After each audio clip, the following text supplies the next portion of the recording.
예레미야는 일평생 결혼을 하지 않은 채 하나님의 메시지를 전파한 예언자입니다. 예레미야 자신은 예언자가 되고 싶지 않았습니다. 하지만 하나님의 강권하심으로 인해서 벗어날 수가 없었습니다. 예레미야의 메시지는 한결같이 단 한 가지였습니다. 첫째, 하나님께로 돌아오라, 회개하라. 두 번째, 그렇지 아니하면 하나님이 너희를 멸망케 하여 바벨론의 포로로 끌려가게 하실 것이다. 세 번째, 만일 회개치 아니하려고 하거든 쓸데없이 바벨론에게 저항하지 말고 순순히 항복하여 희생을 최소화하라.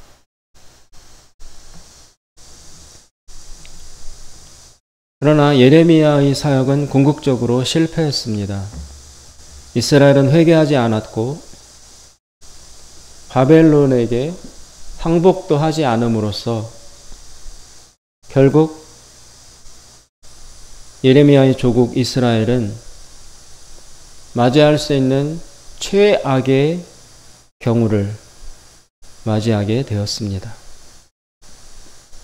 어떻게든 피할 길을 일러주려 했던 예레미야의 선지자로서의 사역은 철저히 실패로 끝났습니다. 이스라엘 백성은 아무도 그의 말을 듣지 않았고 결국 이스라엘은 초토화되고 백성들은 쇠사슬에 채여서 바벨론으로 끌려가서 비참한 포로 생활을 하게 되었습니다. 1970년대에 유명한 보니 M이라는 여성 흑인으로 구성된 팝 그룹이 있었습니다. 그 보니 M 그룹의 가장 대표곡은 바빌론 강가에서 리버스 오브 바빌론이라는 그런 노래였습니다. 저는 중학생 때 그 노래를 처음 경험했는데 멜로디가 너무 경쾌하고 그리고 그 가수들이 노래를 너무 잘 불러서 제가 굉장히 그 노래를 좋아했습니다.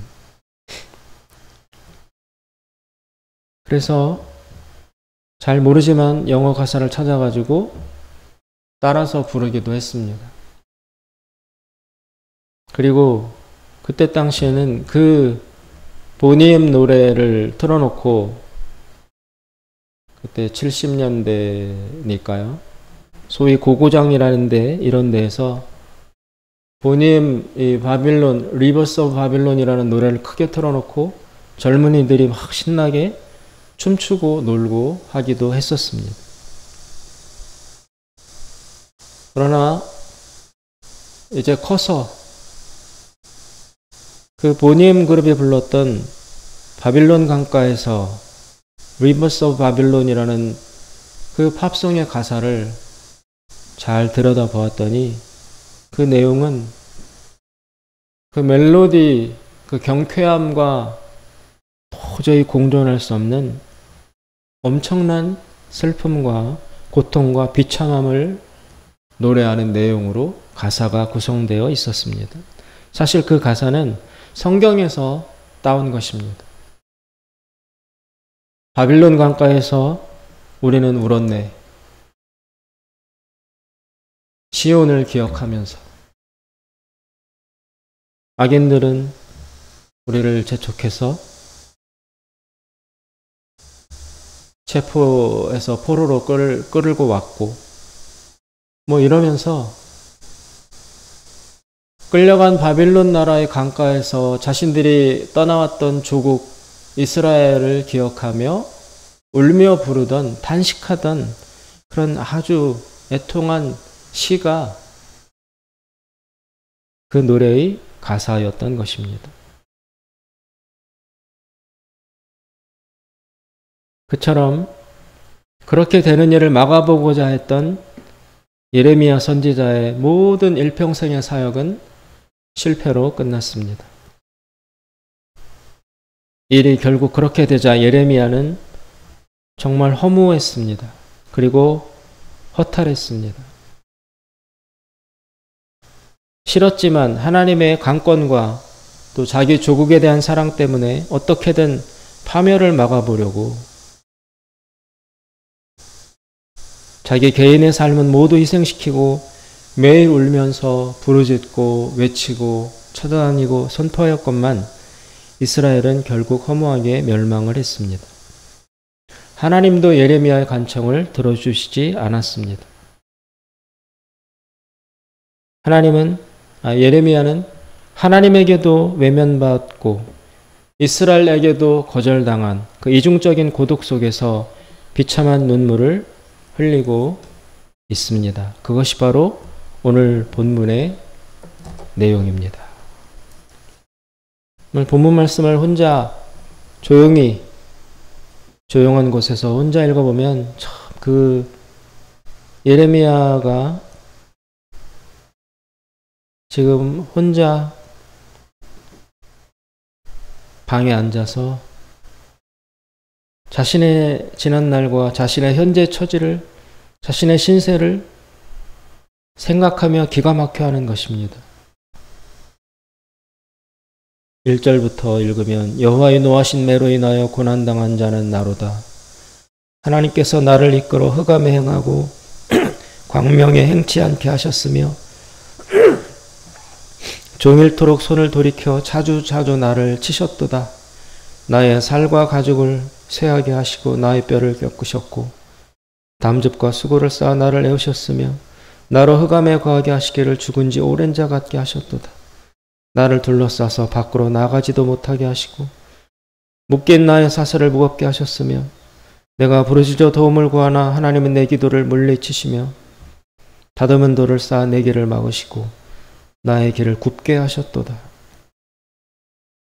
하나님은 나에게 대하여 엎드려 기다리는 곰과 은밀한 곳의 사자 같으셔서 나의 길로 치우치게 하시며 내 몸을 찢으시며 나로 적막하게 하셨도다. 하나님께서 활을 당겨서 나로 관역을 삼아 전통에 들어있던 화살로 모두 쏘아 내 허리를 맞추셨도다. 나는 내 모든 백성에게 조롱거리 곧 종일토록 그들의 노랫거리가 되었으며 나를 쓴 것으로 배불리시고 쑥으로 취하게 하시고 조약돌로 내 일을 꺾으시고 내 죄로 나를 덮으셨도다. 주께서 내 심령으로 평강을 멀리 떠나게 하시니 내가 복을 잊어버렸으며 나 스스로 이르기를 나의 힘과 여호와께 대한 내 소망이 다 끊어졌도다. 이게 예레미야의 현재 심정이라는 것입니다. 이제 상황은 끝났습니다. 이스라엘은 바벨론으로 다 끌려갔습니다. 더 이상 예레미야의 외침을 들어줄 백성도 하나 남아있지 않습니다. 상황은 종료되었습니다. 허탈과 공허와 모임이 거절, 거부, 배척, 그리고 실패 이런 것들을 예레미야는 잔뜩 껴안고 등에 짊어지고 혼자 조용히 앉아있는 것입니다. 도대체 나의 희생이, 이런 아픔이 무슨 의미가 있었나? 아무것도 막지 못했고 아무도 구해내지 못했다. 그렇다면 하나님은 왜 나를 부르신 것이고 나에게 맡기셨던 메시지는 도대체 무슨 가치가 있었나?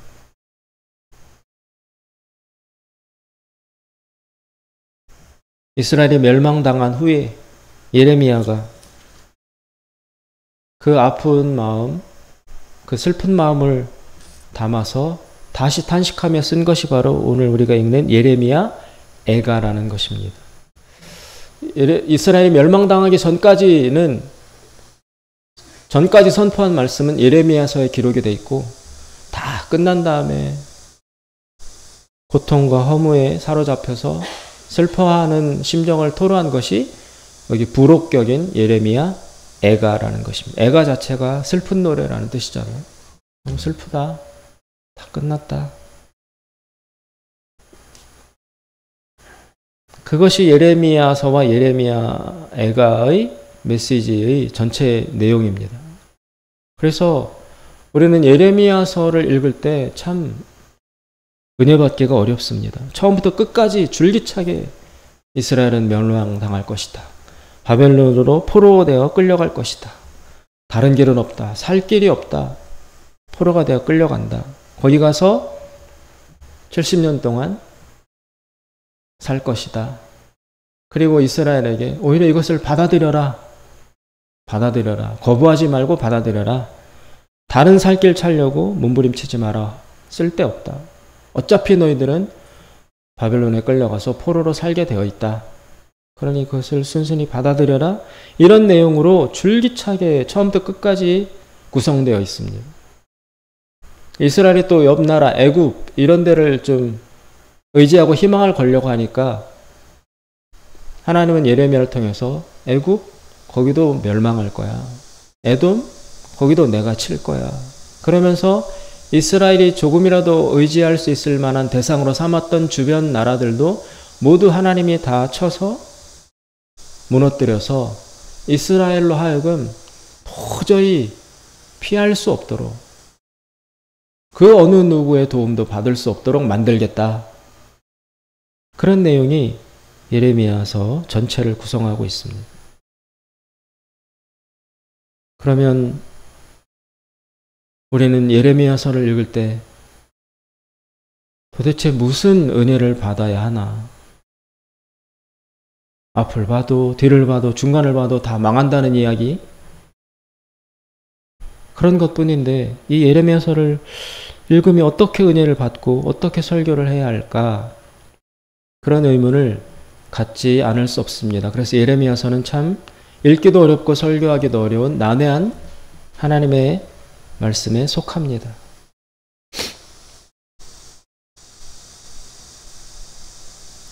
그렇다면 하나님은 예레미야서를 우리에게 왜 주셨을까요? 우리는 왜 예레미야서를 읽어야 할까요? 그것을 우리가 발견해야 합니다. 좀 전에 말씀드린 것처럼 예레미야서는 온통 이스라엘에게 임할 저주와 패망과 절망만을 처음부터 끝까지 선포하는 내용으로만 가득 차 있습니다. 그것으로도 부족해서 부록, 애가까지 덧붙여가지고 슬프다, 끝났다, 눈물이다. 그 부록을 붙여서까지 이스라엘에 대해서 절망을 말하고 있는 책입니다. 아주 혹독할 정도로 절망만을 선포합니다. 어둡고 고통스럽고 기쁨이라고는 하나도 없습니다. 그래서 예레미야가 하도 그 부정적인 메시지를 선포해야만 하는 자신의 운명 때문에 매일 울었어요. 그래서 예레미야의 별명이 눈물의 선지자입니다. 매일 울었기 때문에. 기쁨이 하나도 없어서. 그래서 그 말씀을 전하는 예레미야 자신도 괴로운 삶을 일평생 살아갑니다.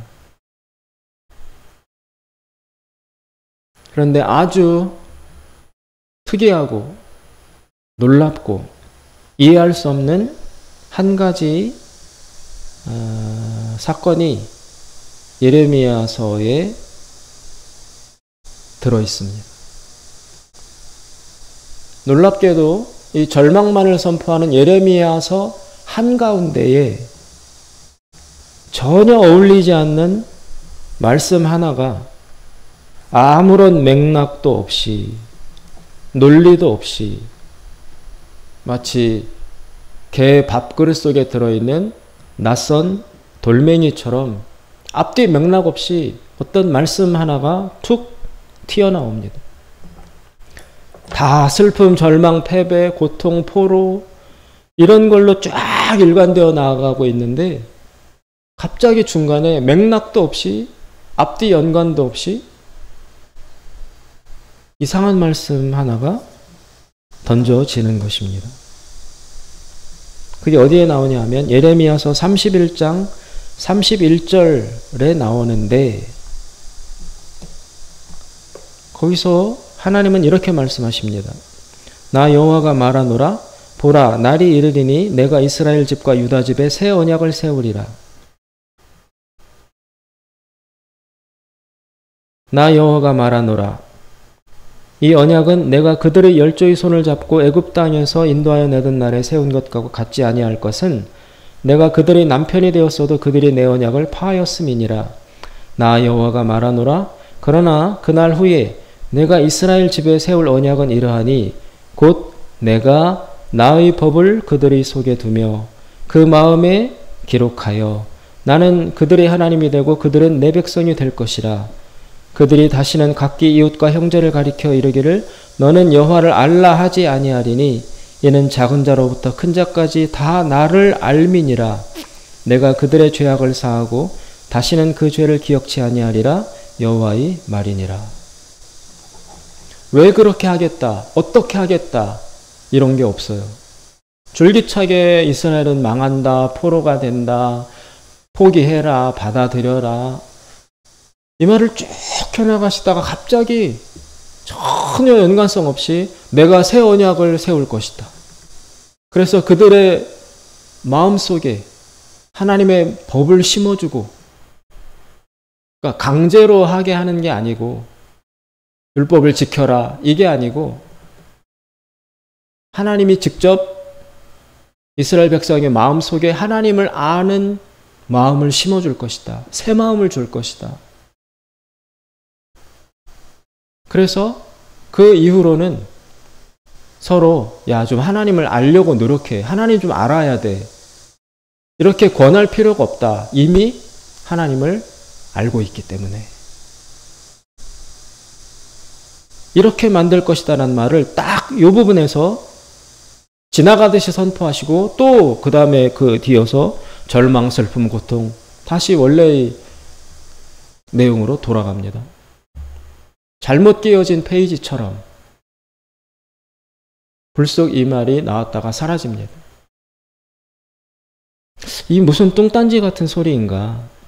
온통 심판과 죽음, 파멸, 저주만 유황불처럼 부어지는 속에서 이스라엘이 새 마음을 갖게 될 것이라니 그게 가능한 소리인가? 도대체 어떻게 그것이 이루어진다는 것인가? 아무런 방법론에 대한 설명이 없습니다. 그리고 그 뜻도 제대로 이해하고 체험하기가 어렵습니다. 오히려 반문과 회의만 가득 찾아옵니다. 우리 사실을 생각해 볼 때 언제 내 속에 이런 마음이 자동적으로 생긴 적이 있었나? 내가 노력해서가 아니라, 내가 애를 쓰고 몸부림쳐서가 아니라 하나님이 내 속에 직접 하나님을 아는 마음, 하나님을 사랑하는 마음을 직접 집어넣어 주셔서, 창조해 주셔서 하나님을 당연히 알고 사랑하고 그런 믿음의 사람으로 내가 살게 된 적이 있었나? 오히려 정반대로 아무리 노력하고 애를 써도 오히려 하나님을 알 수가 없고 하나님이 좋아지지도 않고 그저 죽지 못해서 마지 못해서 믿어라 하니까, 믿어야 되니까 하나님을 떠나지도 못한 채 믿지 않는 사람보다도 사실상 더 믿음과 사랑이 없이 그냥 흉내만 내며 살아가는 게 나의 삶, 우리 그리스도인의 삶이 아니었는가? 그런데 도대체 언제 이 약속을 하나님은 이루어 주시겠다는 것인가? 그래서 공감하고 이해하기가 어렵습니다. 성령 내주, 성령 충만, 과연 그런 것을 우리가 경험해 본 적이 있는가? 누려본 적이 있는가? 성령은 너무나 모호하고 알기 어려운 존재와 개념이 아닙니까? 그저 환경이 좋을 때, 기분 좋은 일이 있을 때, 감정적으로 고양되었을 때 나타나는 흥분, 열정, 그것을 성령 충만하다고 이야기했던 것은 아닌가? 성령의 실체는 정말 어디에 있는가? 알고 보면 사람들은 대부분 성령을 잘 모르고 있습니다. 성령은 어떻게 받는가? 예레미야는 31장에서 약속했어요. 하나님께서 내 속에 굳은 마음을 제거하고 새 마음, 새 영을 부어주실 것이다. 그런데 그 아름다운 구원의 역사는 언제 어떻게 이루어진다는 것인가?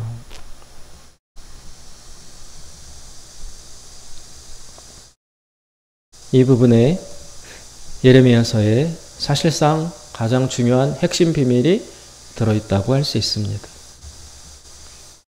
하나님은 왜 줄기차게 이스라엘을 바벨론의 포로로 잡혀가게 하시는가? 예외가 없어요. 줄기차게 너희들 바벨론의 포로가 될 것이다. 될 것이다가 아니라 바벨론의 포로가 되어야 한다. 그리고 그 바벨론에 가서 살게 되면 도망치거나 탈출하고 독립하려 할 생각하지 말고 아예 거기서 눌러 살아라. 딴 마음 품지 말고 70년이 지나기 전까지는 절대 나올 수가 없다. 그러니 받아들이고 거기서 아예 살기를 결심해라. 이렇게 가르치기까지 하십니다. 그 무시무시한 그 죽음과도 같은 70년 동안의 파멸을 하나님은 왜 이스라엘에게 허용을 하시는가? 왜 그쪽으로 몰아가시는가? 예레미야는 그것을 이해할 수가 없어서 슬퍼했던 것입니다. 또 그 예레미야의 메시지를 듣는 이스라엘 백성들도 그게 좋지도 않고 받아들여지지도 않고 즐겁지도 않아서 계속 거부를 한 것이죠. 그래서 어떻게든지 포로가 안 돼 보려고 애굽을 의지했다가 아시리아를 의지했다가 발버둥을 쳤던 것입니다. 그런데 하나님은 계속 포로가 되어야 된다. 아주 강권적으로 이스라엘을 몰아붙여서 포로가 되게 하십니다. 이 둘 사이의 모순에서 우리는 답을 찾아내야만 합니다.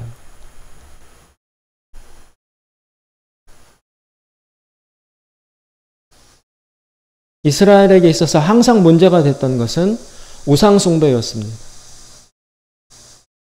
하나님을 진심으로 사랑하지 않고 하나님을 우상으로 대하고 아니면 하나님이 마음이 안 들면 하나님을 떠나서 다른 우상에게로 달려가는 그 우상숭배가 이스라엘의 가장 큰 죄악이었습니다. 그래서 하나님은 심판을 하신 것입니다. 우상숭배란 오늘날로 이야기하면 바로 기복주의 신앙입니다. 기복주의. 이건 뿌리가 깊어서 뽑아지지가 않아. 아무리 교회를 다닌다고 해도 그 마음속에 기복주의 신앙이 굉장히 깊숙이 들어 있습니다. 그것을 우상숭배라고 하는 것입니다. 이스라엘 백성도 그것 때문에 그 우상숭배 그 기복주의 때문에 계속 하나님으로부터 벗어났고 또 하나님의 책망을 받아야 했습니다. 그런데도 안 고쳐져요. 안 바뀌어요. 그래서 하나님이 사용하시는 방법이 바로 이스라엘을 바벨론이라는 불가마 속에 포로로 집어넣으셔서 거기에서 지금 예레미야가 울고 고통스러워하는 이런 모든 비참한 고통을 70년 동안 경험하게 하심으로써 그 과정 속에서만이 이스라엘의 굳은 마음이 제거되고 새 마음이 주어질 수 있기 때문이라는 것을 하나님은 아시기 때문에 이렇게 몰아붙이시는 것입니다. 인간에게 이 길 외에는 방법이 없습니다. 하나님은 이스라엘에게 4번의 불가마를 허락하십니다. 하나님이 안 계신 것 같은 혹독한 시련을 허락하십니다. 첫째, 애굽에서 430년 동안 종살이를 하게 하셨어요. 그리고 거기서 나와서 40년 동안 광야길을 걷게 하셨어요. 그래서 그 광야길을 걷고 난 끝에 이스라엘 백성은 이제 가나안에 정착해서 막 다윗, 솔로몬 막 번창하고 훌륭한 그런 나라를 이루었습니다. 그런데 그게 오래가지 못하고 이스라엘은 망해서 바벨론의 포로로 또 끌려갑니다. 끌려갔다가 다시 돌아와요. 돌아와서 또 이스라엘 나라를 이루고 사는데 그러다가 예수님 시대가 다가옵니다. 구원하러 오셨던 예수님이 십자가에서 돌아가시는 구원자가 십자가에서 죽는 또 이 불덩어리 같은 연단과 시험을 이스라엘은 또 겪습니다. 예수님이 부활 승천하신 후에 좀 정신 차리는가 했는데 그 뒤 예수님 죽음의 한 40년 뒤 AD 70년에 이번에 로마가 쳐들어와서 예루살렘이 또 완전히 멸망합니다. 그래서 이스라엘 역사에 보면 애굽, 바벨론, 예수님의 죽음, 그리고 AD 70년 이스라엘의 완전 멸망, 이런 네 번의 혹독한 시련이 이스라엘 역사에 주어집니다. 왜 이럴까요? 하나님은 정기적으로 이스라엘을 불러 연단하십니다. 아니, 이스라엘 스스로가 불 속으로 파고듭니다.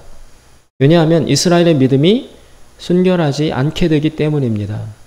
처음에는 연단받고 나서 처음에는 새 마음이 주어져서 거룩함으로 시작을 하지만 시간이 흐르면서 또 우상숭배로 달려갑니다. 또 기복주의로 빠집니다. 또 하나님을 잊어버립니다. 또 타락하고 더러워집니다.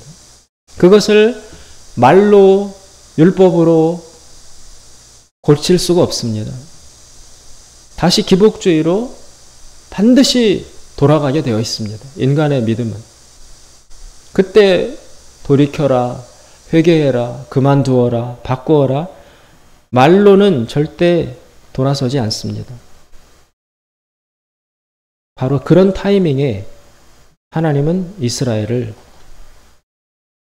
불과 같은 불가마에 강제로 집어넣으셔서 그 불에 태워지는 과정을 통해서 그 우상숭배, 기복주의에서 돌아서서 그때 다시 새 마음을 회복하게 하는 그런 은총을 베푸시는 것입니다.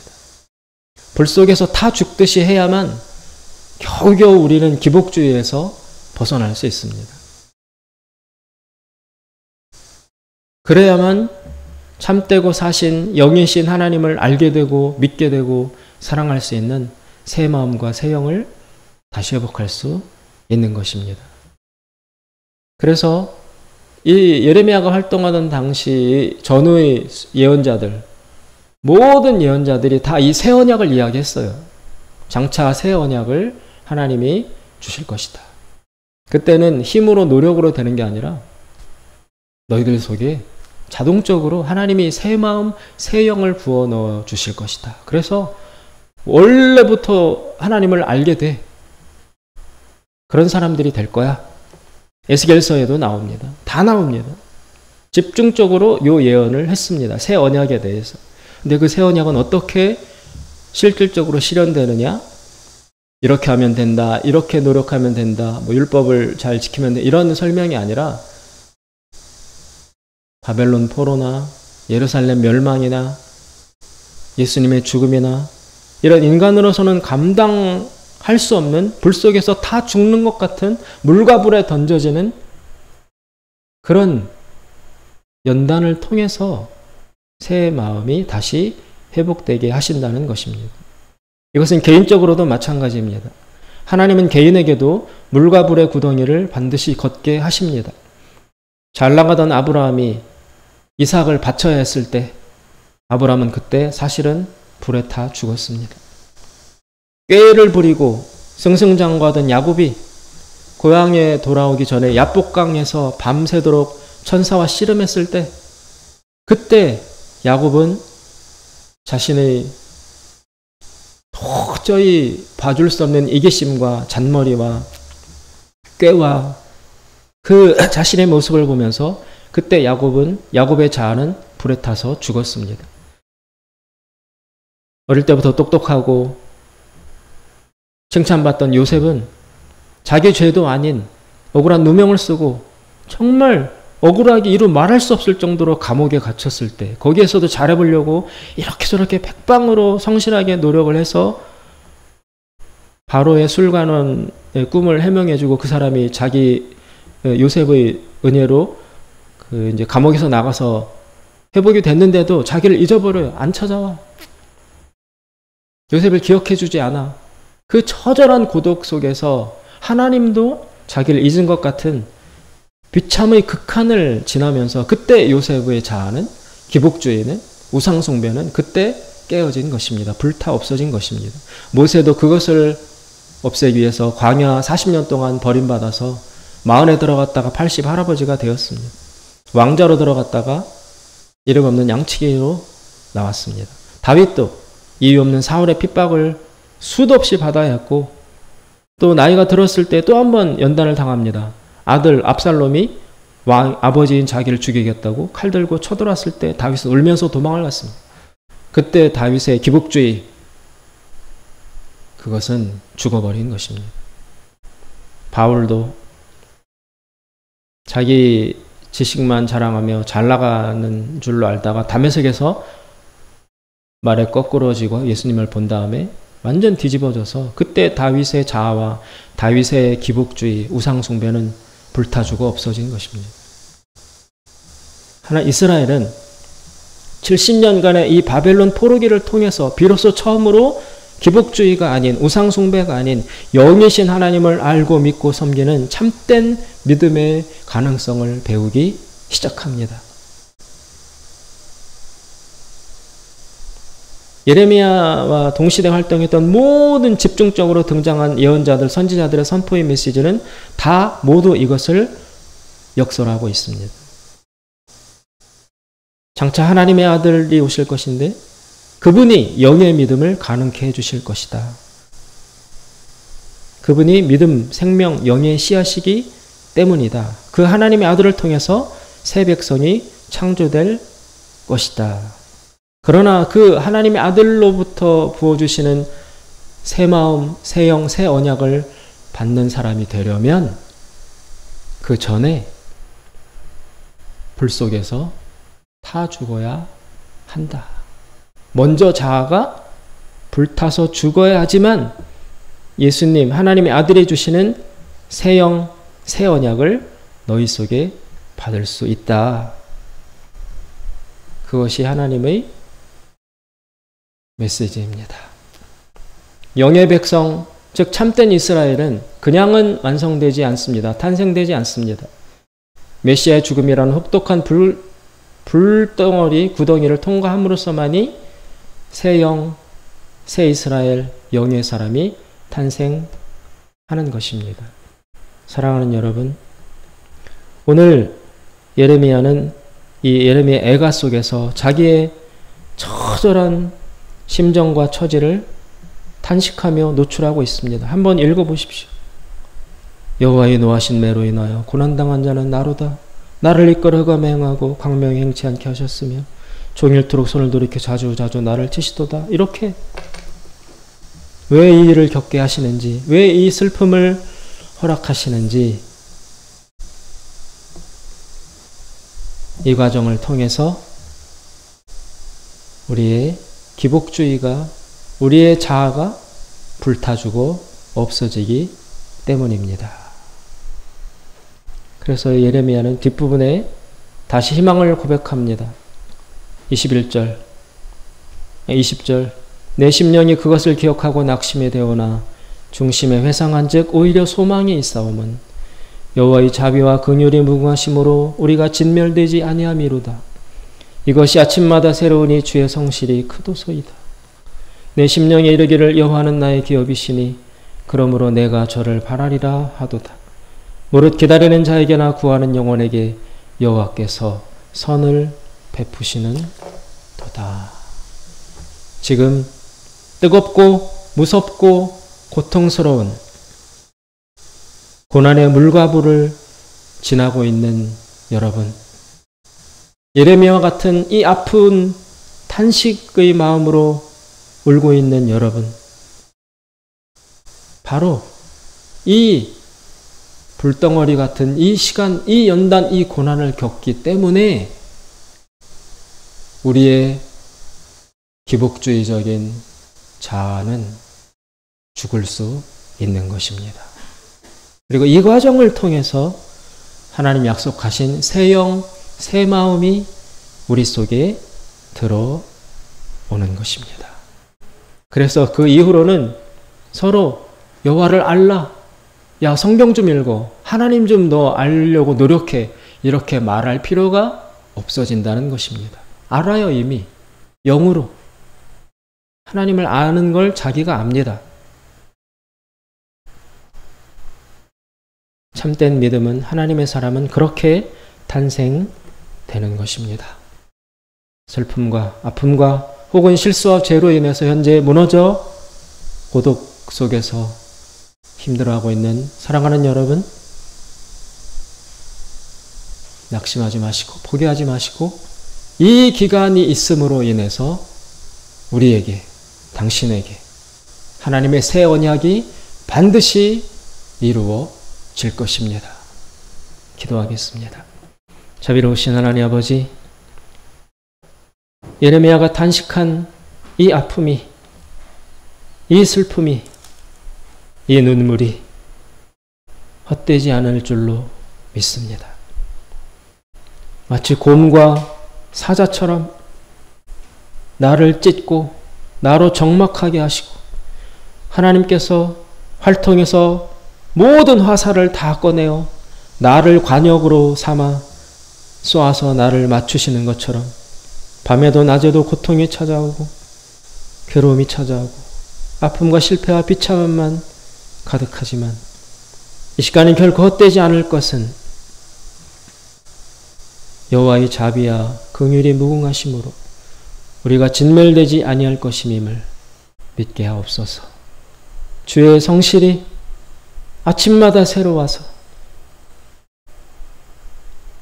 내 심령에 이르기를 여호와는 나의 기업이시니 그러므로 내가 저를 바라리라 하는 이 소망의 마음이 샘솟듯이 솟게 하여 주시옵소서.